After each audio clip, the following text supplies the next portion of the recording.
Okay, we're at another site that this pool we've done a little bit ago. Never really documented this use of limestone on this pool.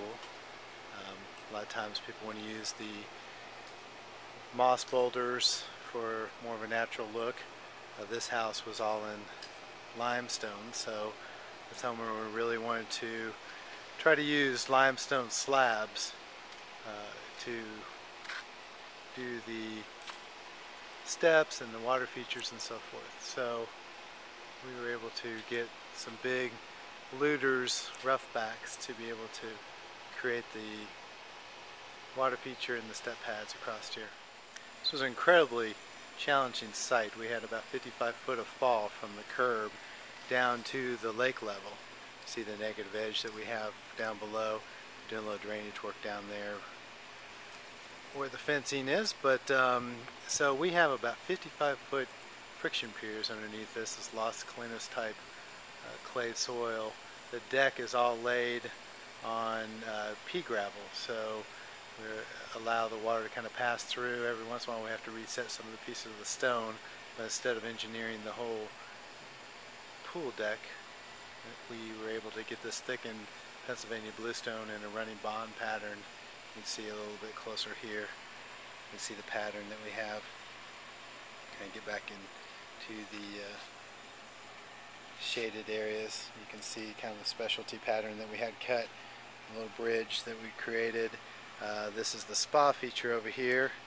Needs a little cleaning. But and then we have the bridge that actually separates the two structures, so they're not tied for structural reasons. You see the little elephant sculpture we have on the other side. So when you use the limestone instead of the moss boulders, you see how it's a little bit more just stacked slabs rather than more of a natural feature. But that's just limestone comes out of the ground in more chunks rather than the surface boulders that we use with the moss boulders. So it's just the way nature gives it to us. You see the steps that we created. Very challenging again engineering wise, and the railing that goes up the side. Yeah. I want to give you kind of a quick perspective of the back of this house if I can. Probably have to do that from another angle. It actually has two walkout basements in this. You see the steps and they come off. The deck on this side is 6 inches higher than the pool, and the pool coping on the other side is actually down at water level. You see the feature we did on the back side of the spa there. Again, a little bit of drainage work being done, leveling in the deck as we speak. You see the brass grates that we have in the deck here.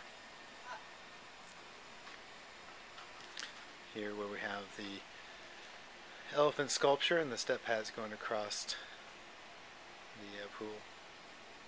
Bit of a tough angle here, but you can kind of get a feel for the two walkout basements, and then it's actually on the back side 4 stories, and then on the front side it only looks like a 2-story house, but you can see the amount of elevation there is in this challenging site.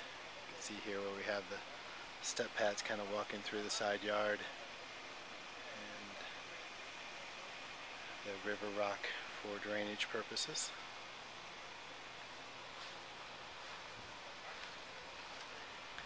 Perspective of the pool from a distance.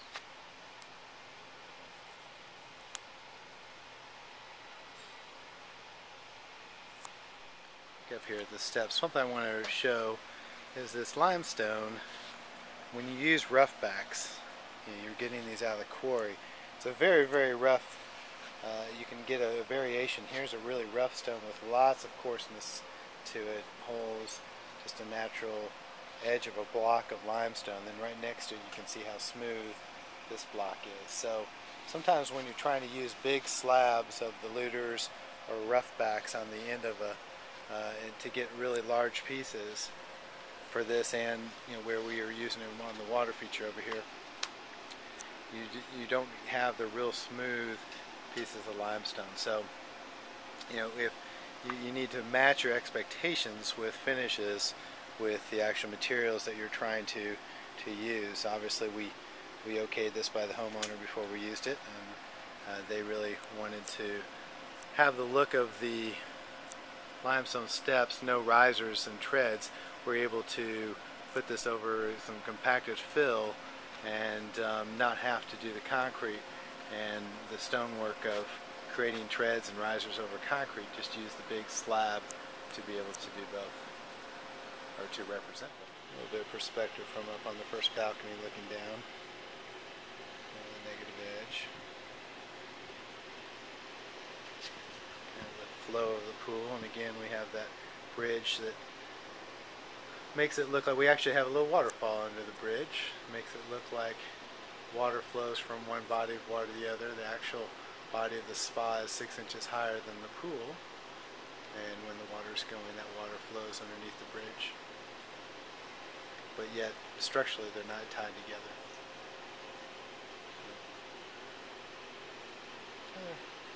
Quick perspective of this pool from the first balcony. You can see the nice views. We have some weeping willows we put down below for a nice sitting area, but still doesn't block the views from the balconies up above to Lake Louisville.